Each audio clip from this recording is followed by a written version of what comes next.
ಓಂ ಶ್ರೀ ಗುರು ಬಸವಲಿಂಗಾಯ ನಮಃ. ಬೆಳೆವ ಭೂಮಿಯಲ್ಲೊಂದು ಪ್ರಳಯದ ಕಸ ಹುಟ್ಟಿ, ಬೆಳೆವ ಭೂಮಿಯಲ್ಲೊಂದು ಪ್ರಳಯದ ಕಸ ಹುಟ್ಟಿ, ತಿಳಿಯಲಿಯದು ಎಚ್ಚರಲಿಯದು ಎನ್ನ ಅವಗುಣವೆಂಬ ಕಸ ಕಿತ್ತು ಸಲಹಯ್ಯ, ಲಿಂಗ ತಂದೆ ಸುಳಿದೆಗೆದು ಬೆಳೆವೆನು. ನಿಜಕ್ಕೂ ನಮ್ಮ ಭೂಮಿಯಾಗಿರ್ಬೋದು ಅಥವಾ ಈ ಮನಸ್ಸಾಗಿರ್ಬೋದು ಅದ್ಭುತವಾದಂಥ ಒಂದು ಪ್ರಪಂಚವನ್ನು ಒಳಗೊಂಡಿದೆ. ಆದರೆ ಈ ಪ್ರಪಂಚದಲ್ಲಿ ಸಾಕಷ್ಟು ಕಸ ಕಡ್ಡಿ ಎಲ್ಲವೂ ಬೆಳೆದು ಕುಳಿತು ಬಿಟ್ಟಿದೆ. ಈ ಕಸ ಕಡ್ಡಿಯನ್ನು ತೆಗೆಯುವಂಥ ಮನಸ್ಥಿತಿಯಲ್ಲಿ ನಾವು ಇರಬೇಕು. ಯಾವತ್ತು ನಮ್ಮ ಈ ಕಸವನ್ನು ಕಿತ್ತಿ ಹೋಗಿರ್ತಕ್ಕಂಥ ಕೆಲಸ ಮಾಡ್ತೀವೋ ಅವತ್ತು ಈ ಮನಸ್ಸು ಭರಪೂರವಾದಂಥ ಬೆಳೆಯನ್ನ ಜಗತ್ತಿಗೆ ಕೊಡಲಿಕ್ಕೆ ಸಾಧ್ಯ ಇದೆ. ಈ ಜಗತ್ತಿನಲ್ಲಿ ಏನೆಲ್ಲ ಸಾಧನೆ ಮಾಡಿದ್ದಾರಲ್ಲ ಅವರು ತಮ್ಮ ಮನಸ್ಸಿನ ಮೂಲಕವೇ ಮಾಡಿದ್ದಾರೆ ಅನ್ನುವ ಸತ್ಯವನ್ನ ನಾವು ಯಾರು ಮರಿಬಾರದು. ಬುದ್ಧ, ಮಹಾತ್ಮ ಬುದ್ಧ, ಪೆರಿಯಾರ್, ಪುಲೆ, ಬಸವಾದಿ ಶರಣರಿದ್ದಾರಲ್ಲ ಅವರೆಲ್ಲರೂ ತಮ್ಮ ಭೂಮಿಯೊಳಗಿನ ಅಥವಾ ತಮ್ಮ ಮನಸ್ಸಿನೊಳಗಿನ ಕಸವನ್ನು ಕಿತ್ತು ಹಾಕಿದ್ರು, ಆಗ ಸುಳಿದೆಗೆದು ಬೆಳೆದ್ರು ಅನ್ನೋ ಸತ್ಯವನ್ನ ನಾವು ಅರ್ಥ ಮಾಡಿಕೊಳ್ಬೇಕು. ಹಾಗೆ ನಡಲಿಕ್ಕೆ ನಾವು ಪ್ರಯತ್ನವನ್ನ ಮಾಡಬೇಕು. ಇವತ್ತು ಸಂಘದಿಂದ ಏನೇನು ಲಾಭಗಳಿವೆ ಅಂತನ್ನುವ ಮಾತನ್ನ ವಿಚಾರಧಾರೆಯ ಹಿನ್ನೆಲೆಯಲ್ಲಿ ಅವುಗಳನ್ನ ನಾನಿಲ್ಲಿ ಹೇಳಲಿಕ್ಕೆ ಬಯಸಿದ್ದೇನೆ. ಅರಿಯದವರೊಡನೆ ಸಂಗವ ಮಾಡಿದಡೆ ಕಲ್ಲ ಹೊಯ್ದು ಕಿಡಿಯೇ ತೆಗೆದುಕೊಂಬಂತೆ. ನೋಡಿ, ಯಾರು ಅರ್ಥ ಮಾಡಿಕೊಳ್ಳಕ್ಕೆ ಶಕ್ತಿ ಇಲ್ವೋ, ಯಾರಿಗೆ ಅರ್ಥವೇ ಆಗುವುದಿಲ್ವೋ ಅಂಥವ್ರ ಜೊತೆ ನೀವು ಯಾವುದೇ ರೀತಿ ಅವ್ರ ಜೊತೆ ಸಂಘ ಮಾಡಿದ್ರೆ ಕಲ್ಲ ಹೊಯ್ದು ಕಿಡಿ ತಗೊಳಂಗಾಗ್ತದೆ. ಅರ್ಥನೇ ಆಗೋದಿಲ್ಲ, ತಿಳುವಳಿಕೆನೇ ಇಲ್ಲ, ಅರಿವೇ ಇಲ್ಲ. ಅರಿವು ತಿಳಿದುಕೊಳ್ಳಬೇಕು ಅನ್ನುವಂಥ ಅಭಿಪ್ಸೆ ಕೂಡ ಅವರಲ್ಲಿಲ್ಲ. ನೀವು ಯಾವುದೇ ವಿಚಾರಗಳನ್ನ ಅವರಿಗೆ ಹೇಳಲಿಕ್ಕೆ ಹೋಗ್ರಿ, ಅವ್ರ ಜೊತೆ ಹೋದ್ರೆ ಕಾದಾಡಕ್ಕೆ ಇಳಿಬೇಕಾಗ್ತದೆ, ಗುದ್ದಾಡ್ಬೇಕಾಗ್ತದೆ. ಯಾವುದೇ ರೀತಿಯ ಪ್ರಯೋಜನ ಅವ್ರಿಗೆ ಆಗೋದಿಲ್ಲ. ಅದೇ ಸ್ವಲ್ಪ ತಿಳುವಳಿಕೆ ಉಳ್ಳವರು, ಅರಿವುಳ್ಳವರು, ಹೌದಾ ನೋಡೋಣ ಅಂತ ಕುತೂಹಲರಾಗಿರ್ತಕ್ಕಂತಹ ಜನಗಳ ಹತ್ರ ನೀವು ವಿಚಾರಗಳನ್ನ ಹೇಳ್ರಿ. ಅವ್ರ ಜೊತೆ ನೀವು ಚರ್ಚೆ ಮಾಡಿದ್ರೆ ಏನಾಗ್ತದೆ, ಬೆಣ್ಣೆ ಹೊಸದು ಘೃತವ ಪಡೆದುಕೊಂಡಂತೆ. ಅವ್ರ ಬೆಣ್ಣೆ ಹೊಸದು ಹೀಗೆ ತುಪ್ಪ ಬರ್ತದೋ ಹಾಗೆ ಸಲೀಸಾಗಿ ನಿಮ್ಗೆ ಕೆಲಸ ಆಗ್ತದೆ. ಹಾಗಾಗಿ ಅರಿಯದವರೊಡನೆ ಯಾವ ಕಾರಣಕ್ಕೂ ಕೂಡ ಸಂಘವನ್ನು ಮಾಡಲಿಕ್ಕೆ ಹೋಗಬಾರ್ದು. ಅರಿಯದವರ ಒಡನೆ ಸಂಘ ಮಾಡಿದ್ರೆ ಕಲ್ಲು ಹೊಯ್ದು ಕಿಡಿ ತಗೊಂಡಂಗೆ ಆಗ್ತದೆ ಅಷ್ಟೇ. ಬಹಳಷ್ಟು ಜನ ಹೇಳ್ತಾರೆ, ಬಸವಣ್ಣವರು ಬರೇ ದೇವರ ಬಗ್ಗೆ ಹೇಳಿದ್ರು, ಈ ಪಟ್ಟಭದ್ರರ ಬಗ್ಗೆ ಹೇಳಿದ್ರು, ಈ ಪುರೋಹಿತರ ಬಗ್ಗೆ ಹೇಳಿದ್ರು, ದೇವರು ಮತ್ತು ನಮ್ಮಲ್ಲಿರತಕ್ಕಂಥ ದಲಾಲಿಗಳ ಬಗ್ಗೆ ಹೇಳಿದ್ರು ಅಂತ ಹೇಳ್ತಾರ. ಅವರು ಹೇಳದ ಸಂಗತಿಗಳಿಲ್ಲ. ಬಹುಶಃ ಸಂಗತಿಗಳು, ಸಮಸ್ಯೆಗಳು ಸೋಲ್ತವೆ. ಆದರೆ ಶರಣರ ವಿಚಾರಧಾರೆ ಪ್ರತಿಯೊಂದು ಪ್ರಶ್ನೆಗಳಿಗೂ, ಜೀವನದಲ್ಲಿ ಬರ್ತಕ್ಕಂಥ ಪ್ರತಿಯೊಂದು ಸಂಗತಿಗಳಿಗೂ ಅವರು ಸಮರ್ಪಕವಾದಂಥ ಉತ್ತರವನ್ನ ಅವರು ತಮ್ಮ ಅನುಭವದ ಮೂಲಕ, ವಿಚಾರಗಳ ಮೂಲಕ ನಮಗೆ ಧಾರೆ ಎರಿತಾರೆ ಅಂತ ಅನ್ನುವ ಸಂಗತಿಯನ್ನ ನಾವು ಯಾರೂ ಮರಲಿಕ್ಕೆ ಸಾಧ್ಯ ಇಲ್ಲ. ನೆರೆ ಹೊಲ್ಲ ದುರಾಚಾರಿಗಳ ನೆರೆ ಸಮೀಪ ಹೇಗಿರ್ಬೇಕು ಆಜು ಬಾಜು ಅಂದ್ರೆ, ನೆರೆ ಹೊಲ್ಲ ದುರಾಚಾರಿಗಳ ನೆರೆ ಹೊಲ್ಲ, ಚಾರ ಚೋರರ ನೆರೆ ಹೊಲ್ಲ. ನಮಗೆ ಚಾರ ಚೋರರ ನಮಗ ನೆರೆ ಅಗತ್ಯನೇ ಇಲ್ಲ. ಮೇತಿಕಾರರ ನೆರೆ ಹೊಲ್ಲ. ಬ್ರಹ್ಮನೇ ಹೋಲ್ತಾನೆ ಅಂತಂದ್ರೆ ಅಂತರ ಹೊರೆ ಕೂಡ ನಮಗೆ ಬೇಕಾಗಿಲ್ಲ. ಸೂರ್ಯ ಬುಂಜಕರ ನೆರೆ ಹೊಲ್ಲ.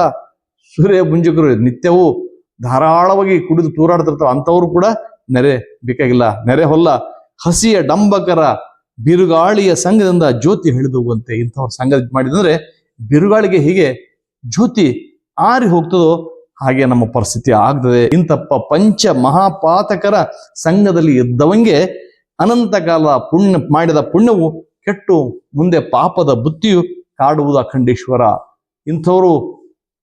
ಇಂಥ ಜನಗಳ ಈ ಪಂಚ ಮಹಾಪಾತಕರ ಸಂಘವನ್ನ ಮಾಡಿದ್ರೆ ಖಂಡಿತವಾಗಿಯೂ ಅವರು ಪಾಪಕ್ಕೆ ಗುರಿ ಆಗ್ತಾರೆ, ಕೆಟ್ಟದ್ದಕ್ಕೆ ಗುರಿ ಆಗ್ತಾರೆ ಅನ್ನೋ ಸಂಗತಿಯನ್ನ ಇಲ್ಲಿ ಷಣ್ಮುಖ ಶಿವಗಳು ಹೇಳಲಿಕ್ಕೆ ಬಯಸ್ತಾರೆ. ಎಳ್ಳು ಇಲ್ಲದ ಗಾಣದಲ್ಲಿ ಎಣ್ಣೆ ಉಂಟೆ? ಎಳ್ಳೆ ಇಲ್ಲಾರದೆ ಗಾಣದಲ್ಲಿ ಎಣ್ಣೆ ತೆಗಿಲಿಕ್ಕೆ ಸಾಧ್ಯವಾ? ಖಂಡಿತವಾಗಿಯೂ ಸಾಧ್ಯವಿಲ್ಲ. ಹಾಗೆ ಜೊಳ್ಳು ತೂರಿದಲ್ಲಿ ಭತ್ತ ಉಂಟೆ? ನೋಡಿ, ಎಂಥ ಉಪಮೆಗಳನ್ನು ಶರಣರು ಕೊಟ್ಕೊಂತ ಹೋಗ್ತಾರೆ. ಎಳ್ಳು ಇಲ್ಲದ ಗಾಣದಲ್ಲಿ ಎಣ್ಣೆ ಉಂಟೆ, ಹಾಗೆ ಜೊಳ್ಳು ತೂರಿದಲ್ಲಿ ಭತ್ತ ಉಂಟು. ಜೊಳ್ಳದ ನೀವು ತೌಡು ತೂರ್ತಾ ಇದ್ರಿ, ಅಲ್ಲಿ ಭತ್ತ ಬರ್ಲಿಕ್ಕೆ, ಕಾಳು ಬರ್ಲಿಕ್ಕೆ ಸಾಧ್ಯನಾ? ಇಲ್ಲ. ಕಳ್ಳ ಹಾದರಿಗರ ಸಂಪಾದನೆ ಅಕ್ರಮ ರೀತಿಯಲ್ಲಿ ಅವ್ರನ್ನ ಸಂಪಾದನೆ ಮಾಡ್ತಾರಲ್ಲ, ಅವ್ರದ್ದು ಏನಾಗ್ತಂದ್ರೆ ಹೊಳ್ಳ ಕುಟ್ಟಿ ಕೈ ಹೊಟ್ಟೆಯಂತಾಯಿತ್ತಯ್ಯ. ಅವರು ಹೊಳ್ಳು ಕುಟ್ಟಿ ಅವರು ಇದನ್ನ ವೇಸ್ಟ್ ಇರ್ತಕ್ಕಂಥ ಮಟೀರಿಯಲ್ ಅನ್ನ ಕುಟ್ಟಿ ಕೈಗೆ ಗುಳ್ಳಿ ಬರ್ತಾವ ಅಷ್ಟೇ, ಅದಕ್ಕಿಂತ ಹೆಚ್ಚಿಗೆ ಏನಾಗಲಿಕ್ಕೆ ಸಾಧ್ಯವಿಲ್ಲ. ಹಾಗಾಗಿ ಅಂಥವರ ಸಂಘ ನಾವು ಮಾಡಬಾರ್ದು. ಬೇವಿನ ಬೀಜ, ಕೆಲವು ಜನ ಇರ್ತಾರೆ ಬೇವಿನ ಕಾಯಿದ್ದಾಗೆ, ಕಹಿ, ಅವ್ರ ಗುಣ ಎಂದೂ ಬಿಡ್ಲಿಕ್ಕೆ ಸಾಧ್ಯ ಇಲ್ಲ. ನೀವು ಅವರಿಗೆ ಪರಿವರ್ತನೆ ಮಾಡಲಿಕ್ಕೆ ಆಗೋದೇ ಇಲ್ಲ. ಯಾಕಂದ್ರೆ ಪರಿವರ್ತನೆಗೆ ಅವರು ತೆರೆದುಕೊಳ್ಳುವುದಿಲ್ಲ. ಎನಿಸು ಕಾಲ ಕಲ್ಲು ನೀರೊಳಗಿದ್ದರೇನು ನೆನೆದು ಮೃದುವಾಗಬಲ್ಲದೆ, ಎನಿಸು ಕಾಲ ಪೂಜಿಸಿ ಇವೇನಯ್ಯ ಮನದಲ್ಲಿ ದೃಢವಿಲ್ಲದ ನಕ್ಕರ ಅಂತ ಹೇಳ್ತಾರೆ. ಎಷ್ಟೋ ವರ್ಷಗಳವರೆಗೆ ಒಳ್ಳೆಯವರ ಜೊತೆಗೆ ಅವರು ಇರ್ತಾರೆ, ಒಳ್ಳೆಯವರ ಮಾತುಗಳನ್ನ ಕೇಳ್ತಾ ಇರ್ತಾರೆ, ಆದ್ರೆ ಅವರು ಬದಲಾವಣೆಗೆ ಈಡಾಗೋದಿಲ್ಲ. ಯಾಕಂದ್ರೆ ಅವರಿಗೆ ಸ್ವೀಕಾರ ಮಾಡುವಂತ ಮನಸ್ಥಿತಿ ಇರೋದಿಲ್ಲ. ಅವರು ಕಲ್ಲು, ಸದಾ ನೀರಿರ್ತಾರೆ 24x7, ಆದ್ರೆ ಕರಗುವಂತ ಮನಸ್ಸು ಅವ್ರಿಗಿರಲ್ಲ. ಆ ಕಾರಣಕ್ಕಾಗಿ ಅಂಥವರ ಸಂಘ ಕೂಡ ನಾವು ಮಾಡಬಾರ್ದು. ಬೇವಿನ ಬೀಜ ಕೂಡ ಹಾಗೇನೆ. ಬೇವಿನ ಬೀಜ ಎಂದಾದ್ರೂ ಪರಿವರ್ತನೆ ಆಗ್ಲಿಕ್ಕೆ ಸಾಧ್ಯನಾ? ಸಾಧ್ಯವಿಲ್ಲ. ಅದನ್ನು ಕೂಡ ಉಪಮೇಯಗಳ ಮೂಲಕ ನಮಗೆ ಶರಣರು ಹೇಳಿಕೊಡ್ತಾರೆ. ಬೇವಿನ ಬೀಜವ ಬಿತ್ತಿ ಬೆಲ್ಲದ ಕಟ್ಟೆಯ ಕಟ್ಟಿ, ಅದು ಸುತ್ತ ಬೆಲ್ಲದ ಕಟ್ಟಿ ಆಕಳ ಹಾಲನ್ನ ಎರೆದು, ಅದಕ್ಕೆ ಆಕಳ ಹಾಲ ಎರೆದು ಜೇನುತುಪ್ಪ ಹೊಯ್ದಡೆ, ಅದಕ್ಕೆ ಮತ್ತೆ ಮ್ಯಾಲ ಜೇನುತುಪ್ಪ ಹೊಯ್ದಡೆ ಸಿಹಿಯಾಗಬಲ್ಲದೆ, ಕೈಯಾಗಬಹುದಲ್ಲದೆ ಅದು ಸಿಹಿ ಆಗ್ಲಿಕ್ಕೆ ಸಾಧ್ಯನಾ? ಅದು ಕಹಿನೇ ಇರ್ತದೆ. ಹಾಗಾಗಿ ಭಕ್ತರ ಕುಡಿ ನುಡಿಯಲಾಗದು ಕೂಡಲ ಸಂಗಮ ದೇವ. ಯಾರೋ ಭಕ್ತರ ಅಲ್ವೋ ಅವ್ರ ಜೊತೆ ನಾವು ಮಾತಾಡ್ಲಿಕ್ಕೆ ಕೂಡ ಸಾಧ್ಯ ಇಲ್ಲ. ಭಕ್ತ ಅಂದ್ರೆ ಗುಲಾಮನಲ್ಲ, ಭಕ್ತ ಅಂದ್ರೆ ವಿವೇಚನೆ ಇಲ್ಲದವನು ಅಲ್ಲ.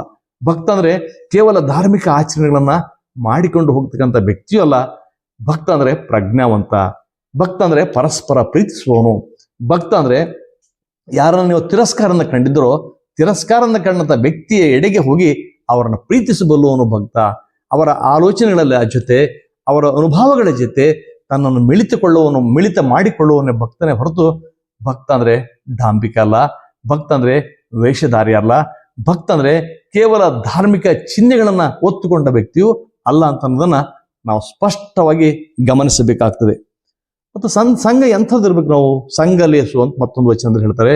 ಸಂಘಲೇಸು ಸಾಧು ಸತ್ಪುರುಷರ ಸಂಘ, ಸಾಧು ಸತ್ಪುರುಷರ, ಒಳ್ಳೆ ಮಹಾಪುರುಷರ ಸಂಘ ನಮಗೆ ಬೇಕಾಗ್ತದೆ. ಸಂಘಲೇಸು ಸದ್ ಭಕ್ತಿ ಶರಣ ಜನಗಳ, ಸದ್ಭಕ್ತರಾಗಿರ್ಬೇಕು ಮತ್ತು ಶರಣ ಪರಂಪರೆಯನ್ನ ಅರ್ಥ ಮಾಡಿಕೊಂಡಿರ್ಬೇಕು. ಅವರು ಕೂಡ ಶರಣನೇ ಆಗಿರ್ಬೇಕು. ಅಂಥವರ ಸಂಘವನ್ನ ನಾವು ಮಾಡಬೇಕು. ಶರಣ ಅಂದ್ರೆ ಯಾರು? ಶರಣ ಅಂದ್ರೆ ಸಂಸಾರದಿಂದ ವಿಮುಖನಾದವನೇ, ಹೆಂಡತಿ ಮಕ್ಕಳು ಯಾವ ಸಂಸಾರ ಬೇಡ ಅಂತ ದೂರ ಇದ್ದವನೇ, ಗುಡ್ಡ ಸೇರಿ ಅಲ್ಲಲ್ಲ. ಈ ಸಂಸಾರದೊಳಗೆ ಇದ್ಕೊಂಡೆ ಸತಿಯ ಕಂಡು ವೃತ್ತಿಯಾದ ಬಸವಣ್ಣ ಅಂತ ಹೇಳ್ತಾರೆ. ಹಾಗೆ ಸತಿಯ ಜೊತೆ ಇದ್ದಾಗ ಕೂಡ, ಈ ಪ್ರಪಂಚದ ಜೊತೆಗೆ ಇದ್ದು ಕೂಡ ಈ ಪ್ರಪಂಚವನ್ನ ಗೆದ್ದು ಬರುವಂತಹ ಮನಸ್ಥಿತಿ ಯಾರಿಗಿರುತ್ತಾರೋ ಅಂಥವರ ಸಂಘ ನಾವು ಮಾಡಲೇಬೇಕಾಗ್ತದೆ. ಸಂಘಲೇಸು ಜ್ಞಾನಿಗಳ, ಸಂಘಲೇಸು ಸುಜ್ಞಾನಿಗಳ ಸಂಘ ನಾವು ಪಡಿಬೇಕಾಗ್ತದೆ. ಸುಜ್ಞಾನಿಗಳ ಸಂಘದಿಂದ ಮಾತ್ರ ನಮ್ಮ ಮನದೊಳಗಿನ ಕಲ್ಮಶಗಳು ದೂರ ಹೋಗ್ಲಿಕ್ಕೆ ಸಾಧ್ಯ ಇದೆ. ನೋಡಿ, ಅಕ್ಕ ಮಹಾದೇವಿ ತಾಯಿ ಉಡುತಡಿಯಿಂದ ಕಲ್ಯಾಣಕ್ಕೆ ಬರ್ತಾರೆ ಅವರು. ಆ ಕಿಲ್ಲೆ ಕಲ್ಯಾಣಕ್ಕೆ ಬಂದು ಅವ್ರೇನ್ ಮಾಡ್ತಾರೆ, ಅಲ್ಲಿಂದ ಮುಂದ್ಗಡೆ ಶ್ರೀಶೈಲಕ್ಕೆ ಹೋಗ್ಬೇಕು, ಕದಳಿವನಕ್ಕೆ ಹೋಗ್ಬೇಕು ಅನ್ನೋದು ಹಂಬಲ ಅವರಿಗೆ.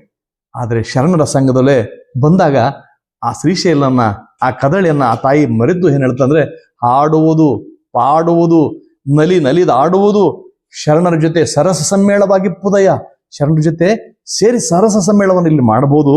ಶರಣರೊಡನೆ ಚನ್ನ ಮಲ್ಲಿಕ ಅರ್ಜುನಯ್ಯ, ನೀ ಕೊಟ್ಟ ಆಯುಷ್ಯ ಉಳ್ಳ ನಕ್ಕರ ಲಿಂಗ ಸುಖಿಗಳ ಸಂಘದಲ್ಲಿ ದಿನವ ಕಳೆವೆನು. ಈ ಲಿಂಗ ಸುಖಿಗಳ ಸಂಘ ಇದೆಯಲ್ಲ, ಈ ಸಂಘದಲ್ಲೇ ಇವ್ರ ಜೊತೆ ನಾನು ಕಾಲವನ್ನ ಕಳಲಿಕ್ಕೆ ಬಯಸ್ತೀನಿ ಅಂತ ಅನ್ನುವ ಮಾತನ್ನ ಅಕ್ಕ ಮಹಾದೇವಿ ತಾಯಿ ಹೇಳ್ತಾರೆ.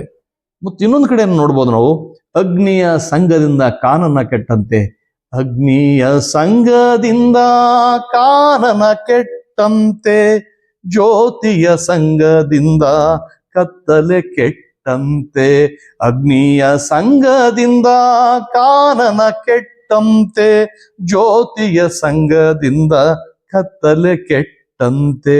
ಸಹಜವಾಗಿ ಅಗ್ನಿಯ ಸಂಘದಿಂದ ಕಾನನ ಬೇಕಷ್ಟು ಬೃಹತ್ತಾದಂಥ ಅರಣ್ಯ ಇರಲಿ, ಅದು ಕೆಟ್ಟು ಹೋಗಿಬಿಡುತ್ತದೆ, ಅಳಿಸಿ ಹೋಗಿಬಿಡುತ್ತದೆ, ಎಲ್ಲ ಸುಟ್ಟು ಕರಕಲಾಗಿಬಿಡ್ತದೆ. ಹಾಗೆಯೇ ಜ್ಯೋತಿಯ ಸಂಘದಿಂದ ಕತ್ತಲೆ ಕೆಡ್ತದೆ. ಬೇಕಷ್ಟು ಕತ್ತಲಿರ್ಲದು, ಅದು ಗಾಢವಾದ ಕತ್ತಲೆ ಇರಲಿ, ಅಮಾವಾಸ್ಯೆ ಕತ್ತಲೆ ಇರಲಿ, ಕಾರ್ಗತ್ತಲಿರಲಿ, ಆ ಕಾರ್ಗತ್ತಲನ್ನು ಕೂಡ ಸೀಳ್ತಕ್ಕಂಥ ಶಕ್ತಿ ಯಾವುದಕ್ಕಿದೆ ಅಂದರೆ ಜ್ಯೋತಿಗಿದೆ.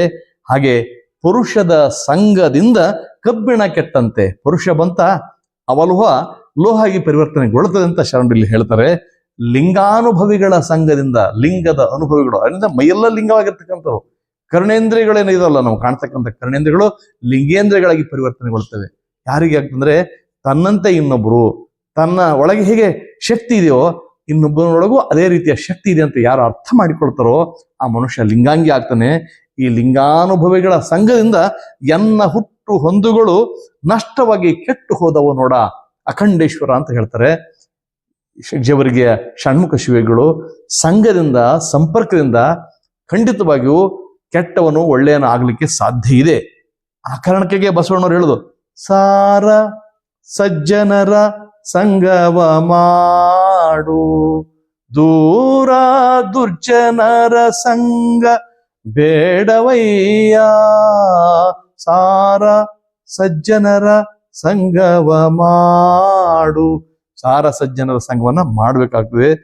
ಅದಕ್ಕೆ ಭಂಗ ಇದೆ. ಯಾರಾದ್ರೂ ಕೆಟ್ಟವ್ರ ಜೊತೆ ಸಂಘ ಮಾಡಿದ್ರೆ ಖಂಡಿತವಾಗಿಯೂ ನಮ್ಮ ವ್ಯಕ್ತಿತ್ವಕ್ಕೆ, ನಮ್ಮ ಚಿಂತನೆಗೆ, ನಮ್ಮ ಆಲೋಚನೆಗಳಿಗೆ, ಮುಂದಿನ ಮಾರ್ಗಕ್ಕೆ ಖಂಡಿತವಾಗಿ ಕೇಡುಂಟಾಗ್ತದೆ. ಅದಕ್ಕೆ ಒಂದು ಸಂಘವನ್ನು ಹಿಡಿಬೇಕು, ಮತ್ತೊಂದು ಸಂಘವನ್ನು ಬಿಡಬೇಕು. ಯಾರ ಸಂಘ ಇಡಬೇಕು? ಒಳ್ಳೆಯವರ ಸಂಘ ಇಡಬೇಕು, ಕೆಟ್ಟವರ ಸಂಘ ಬಿಡಬೇಕು. ಒಳ್ಳೆಯವರ ಸಂಘ ಜೊತೆ ಬಲ್ಲವರೊಡನೆ ಬವರವಾದರೆ ಸೋಲಲುಂಟು ಗೆಲ್ಲುಂಟು ಅಂತ ಹೇಳ್ತಾರೆ. ಇಲ್ಲಿ ಒಳ್ಳೆಯವ್ರ ಜೊತೆ ನಾವು ಚರ್ಚೆ, ಚಿಂತನೆ, ಆಲೋಚನೆ, ಸಂಘರ್ಷ ಆದ್ರೂ ಕೂಡ ನಮಗೆ ಫಳ ಫಳ ಫಳ ಫಳ ಒಳೆಯುವಂತಹ ವ್ಯಕ್ತಿತ್ವನ ಹೊಂದುವರಾಗ್ತೀವಿ. ಆದರೆ ಕೆಟ್ಟವ್ರ ಜೊತೆ ಸಂಘ ಮಾಡಿದ್ರೆ ಕಲ್ಲು ಹೊಯ್ದು ಕಿಡಿಯನ್ನ ತೆಗೆದುಕೊಂಡಂತಾಗ್ತದೆ. ಶರಣರು ಕೇವಲ ಒಂದೇ ವಿಚಾರಧಾರೆಯನ್ನು ಹೇಳಿಲ್ಲ, ಬದುಕಿನ ಎಲ್ಲ ಮಜಲುಗಳಿಗೆ ಸರಿಯಾದ ಉತ್ತರವನ್ನ ನೀಡಿದ್ರು ಅಂತ ಹೇಳ್ತಾ, ಇದುವರೆಗೆ ನನ್ನೊಂದಿಗೆ ಬಂದ ನಿಮ್ಮೆಲ್ಲರಿಗೂ ಗೌರವದ ಪ್ರೀತಿಯ ಶರಣು ಶರಣಾರ್ಥಿಗಳು. ನಿಮ್ಮ ವಿಶ್ವಾರಾಧ್ಯ ಸತ್ಯಂಪೇಟೆ.